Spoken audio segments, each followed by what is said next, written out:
નસવાડી તાલુકામાં આવેલા નાનઝરી ગામમાં વરસાદ પડતાની સાથે જ રસ્તાઓનું ધોવાણ થયું છે।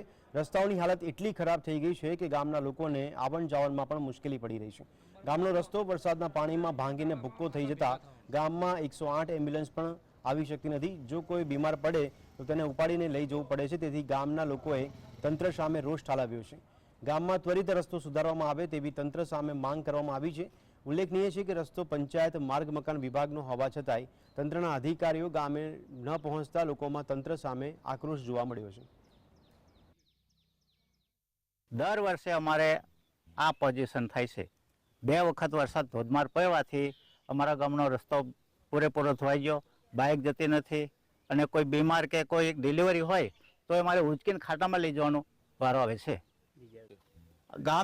ગામ વચ્ચે કોતર અને બધું જ આખો બંને વિસ્તારમાં અમારું ગામ આવેલું છે, વચ્ચે કોતર છે આખું। અમારા ગામમાં રસ્તો નાની જરી ગામ એમાં રસ્તો દરરોજ તૂટી જાય છે, દર વર્ષે તૂટી જાય છે। તો એ રસ્તો માટે તમે સારા રસ્તો બનાવો તો અમને આવડ જવડ થાય। આજે 108 રાતે આવી હતી, આ 108 રાતે આવી એ રસ્તામાં